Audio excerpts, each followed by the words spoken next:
Well, hello. Okay, guys. I got some stuff here. I was really trying to wait towards the end of the month to do one great big huge haul for January, but I've checked on a few things that are supposed to be coming in pretty soon, and it looks like it's going to be 2 weeks, possibly even going into the first week of February before I get a few things. No big deal. It happens. And anyway, but splitting it up might be a little bit better. So I'm kind of looking at some of the stuff that I've gotten over this past few weeks. And basically, what I'm looking at here is all random acts of kindness. I got some stuff from my buddy Tim Anderson that I got New Year's Eve weekend. I'm looking at some stuff that the great Steve Ogden has sent me. And then the guy whose channel I want you to check out because, over the years we've had 2-3 times that we've done live hangouts and a few things like that, and we seem to keep in touch even with our work schedules, and that is Tim Merritt. Tim Merritt sent me some really good stuff. So going on with what we're getting here, first thing that I have here is I'm getting really close to completing this run. I collected this series off the rack up for like the first 18 issues, and then it just wasn't really around for some reason, and it actually had an ending. I think it ran. I don't have to look it up. It's probably like 60 issues, somewhere in that in there. So one more off there, man. But we got Hitman number 51 with 6-pack on there, and this is of course Garth Ennis. Garth Ennis does not like superheroes. That's the big deal. So to have him have a series about a hitman with telepathic powers and X-ray vision, being a man who only accepts contracts to kill people for people he feels like deserves it, right in the middle of Gotham City. It's kind of cool to have this, and he's got a little super group in here who ended up All-Star Section 8, number 1. I didn't know this was coming out. I probably just flipped right through it when I was doing looking at previews online and stuff. But and apparently, last in what year? 2015, we had a little mini series of All-Star Section 8. Garth Ennis kind of returning to his little corner of Gotham City there. So those were from, I'm pretty sure those were both from Tim, this was definitely from Tim Anderson. Not sure where I got this, now that I think about it. I don't know. Anyway, thank you, Tim, man. So while I was down there, somewhere along the lines, traveling around for work and all this stuff, still would get a lunch break in, stopped at the old D&J Hobby Shop. You can go back and look at my old videos of Tales of D&J Hobby Shop. And he has quit getting new comics due to problems with Diamond distributors and stuff, and he has found some company or website or something where he'll get comic books sent to him and pay by the pound. You just never know what you want to get. He says there's some themes in there and specials. It's just not completely and totally chaotic. There's some rhyme and reason to it. And he got a bunch of Star Wars tales. Now back, it had to have been around 2000, but probably my favorite movie of all time. You get those top 2 or 3, and kind of you go back and forth with them stuff, is Pulp Fiction. And Pulp Fiction had Sam Jackson in it. Star Wars had Sam Jackson in it. And back in the days when I was married and I was running around working, and I stopped in at a grocery store with a deli to eat lunch, I kind of went over to the magazine rack and would flip through the magazines, and I picked up the comics, and I could never figure out what this is. Most of the Star Wars tales, they're square bound. These came out in the early 2000s, if I'm remembering right. And it's an anthology series, a whole bunch of short stories in there. They had some great creators come in there, and this is probably the only Star Wars title I really would like to complete. Just a lot of variety and good stuff in there. But I never forgot it, because this particular issue played on the fact that Sam Jackson was also in Pulp Fiction, and we got Force Fiction, where they kind of do a scene with Yoda and Sam Jackson that just could be pulled right out of Pulp Fiction. And if you look in the background, they fill it full of little Easter eggs, little guest stars, if you will, in the back. There's Buzz Lightyear, George Lucas, Jar Jar, the 2 guys probably working on this book, this title. And I always remembered it, and I can never remember where I found it, but yep. Well, I mean, what issue it was. It was so long ago on a lunch break. So I was really glad to find that. So, maybe when the tax return comes in, I'll run down there and get the rest of them. that he has. He had a huge haul down there, and he put all these in the spinner rack and stuff, which was very cool. D&J Hobby Shop. And then out of the blue, I was work-wise, it's been pretty rough at work this year.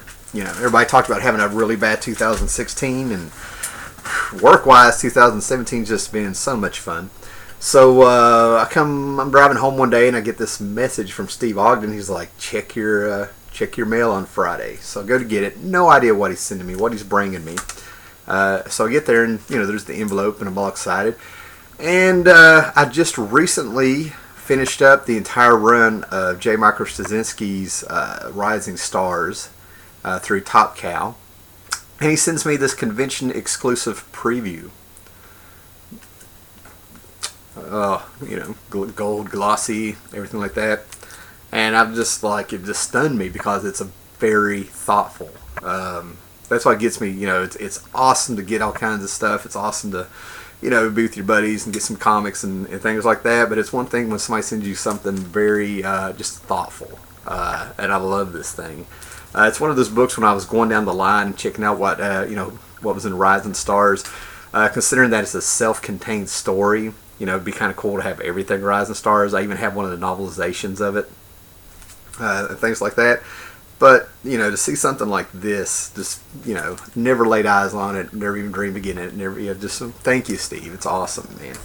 Now, Rising Stars, when it came out, really, first of all, it kind of caught my attention. I knew who Straczynski was, J. Michael Straczynski. I actually kind of, he's been writing all kinds of things for years. For me personally, it was his He-Man episodes, his Masters of the Universe of the 80s that I would get off the bus and run home and watch and stuff. He did a couple of those, and screenwriter. And then the big one for me was when I actually knew his name was just from watching the 80s Twilight Zone TV show that came back out that they relaunched on CBS, and he was the big story editor on there. So it was one of those things where I started noticing this guy's name. And if you've watched my videos and stuff, that's probably no surprise, as you kind of can tell that I always kind of connect all this stuff in my head and stuff, right? You just didn't even try. So when I got that, the Rising Stars was being compared to being the thing that was probably going to replace Watchmen. And if you know me and Watchmen, I remember just already being kind of very skeptical. So. But when I was going through all this stuff, I wanted to find exactly where they were comparing Watchmen to Rising Stars. I stopped because I found an interview in this old Wizard, number 116. Wizards had 2 covers. They have this Straczynski interview, and in there they address his Rising Stars because he was the big-time writer on Spider-Man there. He kind of saved the title, no matter how you cut it. He saved Peter Parker and stuff there for a while. But they asked him about how does he feel about fans comparing Rising Stars to classic Watchmen. And I wished I'd found this first, remember this. But he says it's a fine compliment, but he doesn't. He goes, it's a fine compliment, but I don't entirely believe it. Alan Moore is a god. There's no question in my mind about that. He's probably the best writer we've ever had to this business. Whatever Happened to the Man of Tomorrow, I think, is the best Superman story ever written. And he goes into Alan Moore and things like that. And he's like, well, time will tell. Time will tell if it's a good story and stuff. So even Straczynski was just sort of like not up on that hype, basically. Very honest. Very cool. All right. So the great Tim Merritt sent me some books, man. I got a message from him. We chit-chatted for a minute, I think. And then he was like, send me a list of some Cerebus you need. So I got around to do it. And he sent me these. Okay. So, Cerebus, right? Apparently, now that I'm getting the series, I read, I think I've said it before, I know who Cerebus was, just wasn't really available growing up in the 80s and stuff to get this book. I saw him in Epic magazine, and, I'd read some magazine about comics and hear about it, maybe hear some fans when I'd make it to a comic book shop over an hour away, kind of mentioning him, but never really saw any of the comics, majorly. See a page here printed, talking about Cerebus and maybe Comics Journal or something, who knows, but so I always knew who Cerebus was. Then he came out with that Zero issue in the 90s, and we got a comic book shop around here around 94 that lasted a few years. I finally got to jump on this. And then one day I jump up and I dawn that it's been over 20 years and I'm not even close to reading all of Cerebus, so it's time to get on it. So I'm piecing this up, and I now, with the trades, the comics, and me buying them on the cheap or having people send them to me while I look for books for them, stuff like that, you know, I'm over halfway. It's cool. My main goal is to get 26 through 300, and now I'm kind of cheating around. I'm reading a little of this, reading a little bit of that stuff, and Church and State, in my feeling, is like the pinnacle of the Cerebus story. Because Cerebus, the greatest quote I ever heard about it, and I say it in every video that I talk about Cerebus, is the greatest thing you've ever read and the worst thing you'll ever read, all at the same time. But it's witty, it's political, it talks about with this current identity politics kind of environment we have. He was addressing this stuff in the 80s, on that stuff, gender issues, controversial, and Cerebus is one story, 300 issues, and it's the one story, the life of one character, where he just flat out said the character dies at the end. And he says that each story arc has to do with in life. Sometimes it's like you're the main character on the stage in life, and sometimes you're just in the back watching everybody. It's got its ups, its downs. You know, we're never the same person throughout our life. So anyway, with that, we got issue 63. And what's cool about issue 63 is that I do believe Dave Sim has said this is his favorite issue of Cerebus that he's ever done. We'll just leave it at that. Got number 66. We're in that Church and State. A very long story. Actually, it was Marvel. Marvel did something where they were talking about Cerebus, which has really got my attention because he kind of parodies, satires what's going on in the state of comics around there. Anyway, number 68. Get that glare off there. Nothing. Then he's married to Red Sophia, number 73. He actually ends up getting divorced with her. The thing about Cerebus is that he's an anthropomorphic.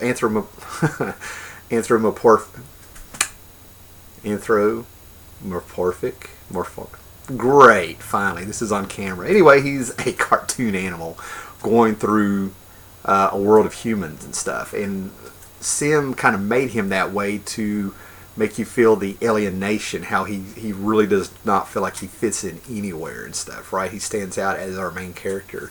And it always gets me that a lot of people never really react to seeing an aardvark. You're just walking around. And there's a reason for that. There's a reason for that. It ties into some of the religious stuff in there and some other characters that pop up. Number 75. Yeah, it's where we start getting the Barry Windsor Smith influence on there. More of it with Cerebus. 79, whole issue where he's stuck in a wall.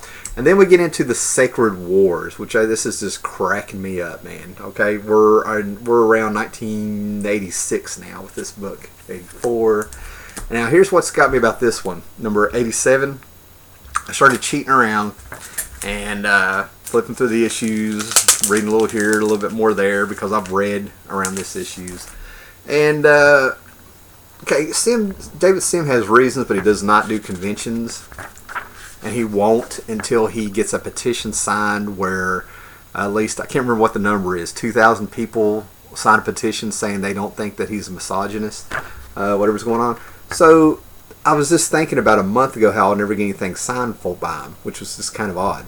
And I opened this up, and this is old school. This is from June 1986, so this actually came out in around April of 86, and right there is Dave Sim's signature. Great stuff. Great stuff. I sent Tim a message, let him know that was in there, seeing as a collector and a friend. I couldn't keep it if he wants it back, and he was cool about it. Told me good for me, and it was all good, man. Then we got issue 270, where we're way up there in Latter Days, and for some reason the trade of Latter Days has spiked, and this is probably around the era that I heard that Cerebus just sort of became unreadable, which we'll find out. I flipped through, looked at some of the art and stuff. Looks like they're out of order. 103, where it gets very existential, and we lead up to Cerebus finding out that more or less the voice for God, that Cerebus ends up on the moon, hears more or less how the human race is going to end, and then learns that he is going to die unloved and alone. 102. Just very, very good stuff. Number 99, way out of order. Leading up to the 100th issue that I got. Number 97, which I think is a controversial issue that I heard about for years, claiming that Cerebus raped a character in there.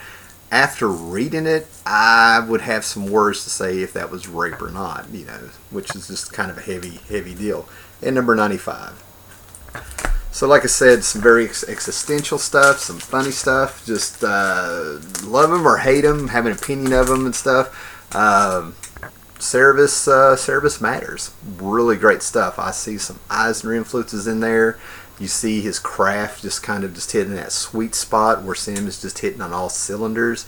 Even as big as his storylines are, lasting, you know, sometimes I think 5 years to get told. Sometimes it's worth the trip, because even if he has a story in there, an issue that doesn't move the story along, it's still entertaining and you're kind of chuckling. So he knew exactly what he was doing.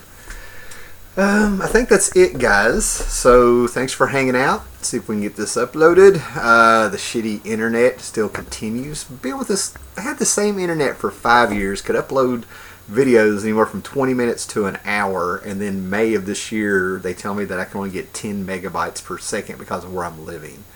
It's what happens when you don't have any competition out there, you know. So I'm going to be trying to find alternatives to getting a faster internet, you know, because it's affecting everything I do online. I thought it was this shitty computer I bought, but it all happened around the same time. Alright guys, later.